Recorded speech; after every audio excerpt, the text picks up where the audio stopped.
Why you're easy to break until you train the Stoic within. Let's be honest, most people are disturbingly easy to break. Not because life is unbearable, not because the world is too cruel, but because they've never learned to govern their own mind. They overreact, they chase validation, they fear silence, and they call that normal. But the Stoics knew better. Marcus Aurelius once said, "You have power over your mind, not outside events. Realize this, and you will find strength." So let's begin there. If you've ever felt like the world has too much control over how you feel, this is not because of the world. It's because you've outsourced your emotional resilience. You've never trained for peace. Peace isn't found. Peace is built. And the training ground? Your own mind. You see, most of us walk around full of reaction, not reflection. Someone insults us, we spiral. Someone doesn't text back, we panic. Someone disagrees. We defend like our life depends on it. But that isn't strength, that's slavery. Mental slavery. The Stoics called this being ruled by passion. And when passion rules, wisdom dies. Here's the real issue. You've probably been taught that to be strong, you need to speak louder, to clap back, to prove your worth. But the wise ones, the Stoics, they didn't shout. They listened. They watched. They endured. They mastered the art of not being moved. There's a deep idea in Stoicism called apatheia, not to be confused with apathy. It doesn't mean you don't care. It means your soul stays calm regardless of what storms are outside. Apatheia is the internal fortress that makes you mentally untouchable. It's the ability to sit with rejection without begging, to hear criticism without flinching, to be misunderstood and remain still. Not because you're numb, but because you're trained. Now let's not get this twisted. Stoicism isn't about suppressing emotion. It's about understanding it, noticing it, naming it, and then letting it pass without letting it drive the car. Think of your mind like a courtroom. Every emotion is a witness. Anger enters. Let it speak, but don't let it rule. Fear enters. Hear it, but don't obey it. You remain the judge. You remain unmoved. That's what makes you dangerous in a world full of reactors. But here's what no one tells you. This kind of peace is not glamorous. It's not loud. It's not made for likes. It's quiet. And often it's lonely. Why should I mean? Because once you stop needing validation, most people don't know how to be around you. You stop chasing, you stop explaining, you stop reacting. You become the mirror they can't stand to look into because you reveal their chaos by embodying your calm. So let me ask you, when was the last time you truly paused before responding? Not just to someone else, but to your own thoughts. The Stoics believe that our true power comes not from what we control, but from what we refuse to let control us. Think of Epictetus, born a slave, crippled from birth, no money, no freedom, no safety. Yet he wrote words that shook the minds of emperors. He said, "It's not things that disturb us, but our judgments about them." Let that sink in. It's not the event. It's how you frame it. Rejection isn't the pain. Attachment to approval is. Loss isn't the devastation. Expectation is. Insults aren't what break you. Your need to be seen as right is. You want to become mentally untouchable? Then begin here. Learn the difference between reacting and responding. Learn to breathe before acting. Learn to lose without collapsing. Learn to stay silent, even when your ego is screaming to be heard. That's Stoicism. That's power, and that's only the beginning. The discipline of inner war, how to train like a Stoic. So here's the uncomfortable truth most people avoid. You don't become resilient by reading quotes on Instagram.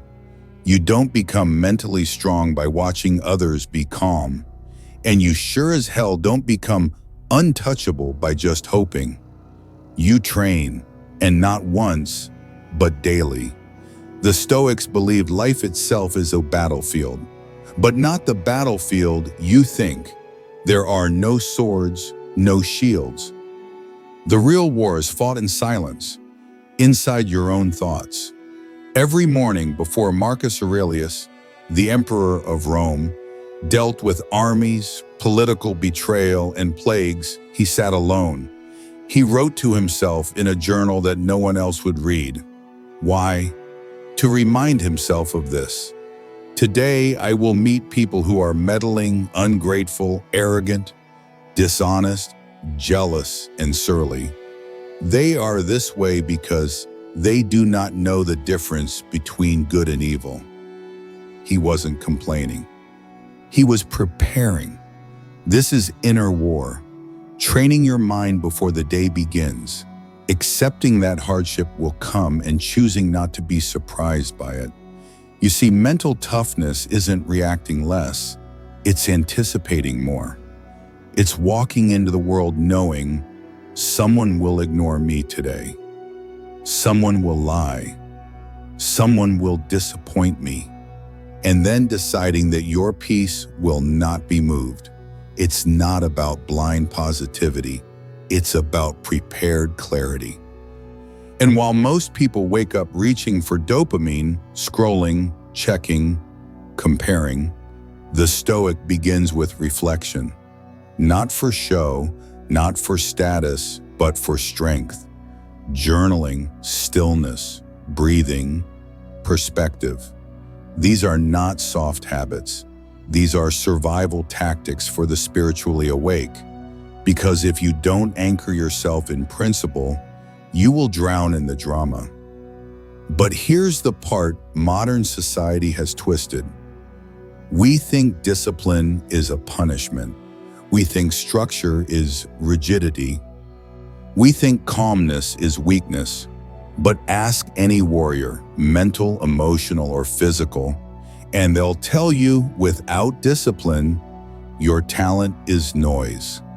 Without routine, your mind is a mess. Without order, chaos eats you from the inside out.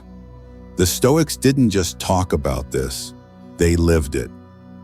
Let's talk about Seneca, one of the richest and most powerful men in Rome.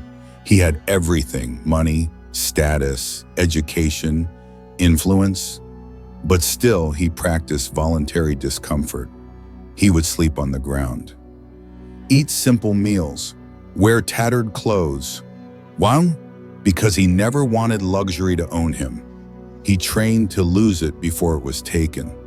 That's a Stoic technique called premeditatio malorum, the premeditation of evils. It means visualizing loss, rejection, ruin, not to suffer but to prepare. So when misfortune arrives, you are already standing. Not because you're numb, but because you've practiced not flinching. Let me ask you, when was the last time you did something uncomfortable on purpose? Not for the camera, not to prove something, but to remind yourself you are stronger than pleasure.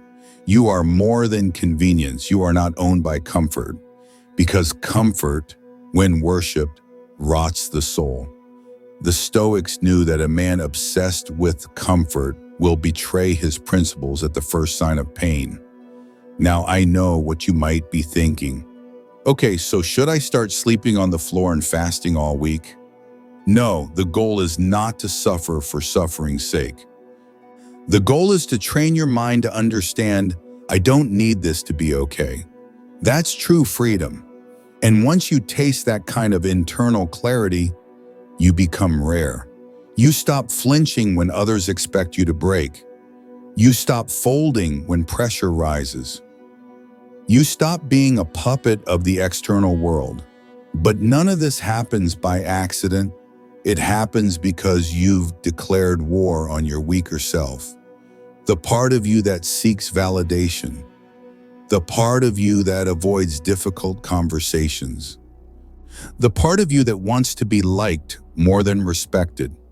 You fight that version of yourself, not once, not twice, but every single day. And that fight, that's the discipline of inner war. Here's the twist, though. This war is invisible. No one claps when you win. No one sees the battles you choose not to engage in. They won't praise you for walking away from gossip, or for choosing to breathe instead of yell, or for letting your silence say more than your outrage ever could. But that's where greatness is born, in the unseen, in the uncelebrated, in the quiet refusals to descend into chaos. So what's the takeaway? If you want to become mentally untouchable, if you want your silence to carry weight, if you want to walk into any room and not be shaken, train. Not your voice, not your image, not your Instagram. Train your judgment. Train your detachment. Train your discipline. The Stoics weren't loud, they weren't flashy, they weren't desperate. They were prepared.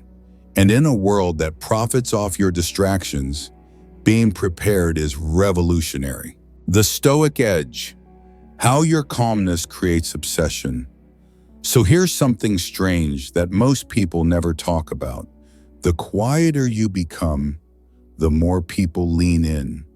The less you chase, the more they follow. The more grounded you are, the more the world spins around you. That's not magic, that's psychology. And more importantly, that's Stoicism. Let's unpack that. You see, when you stop over-explaining, when you stop defending your worth, when you no longer need to be seen to feel significant, you enter a rare psychological niche. You stop being another echo in the room.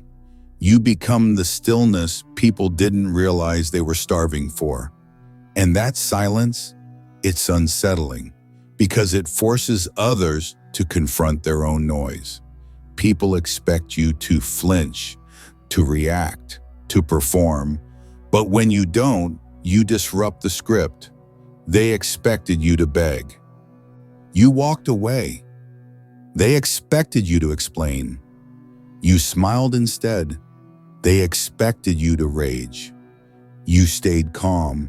Suddenly, their sense of control crumbles. That's the Stoic edge. You own yourself so completely that others lose their grip. Here's the hidden truth. Most people live on external fuel: validation, applause, drama, conflict. They need a response to feel real. They need feedback to feel valuable. But when you become non-reactive, not cold, just calm, they panic. Because your silence says, I don't need this to be whole. And in a world addicted to tension, your disinterest becomes dangerously attractive. Think about it. How often do people become obsessed with what they can't control? It's not the loud, needy personality that lingers in their mind. It's the composed presence they couldn't figure out. Mystery is magnetic, and Stoic calm is the highest form of mystery. Let's take this a step deeper.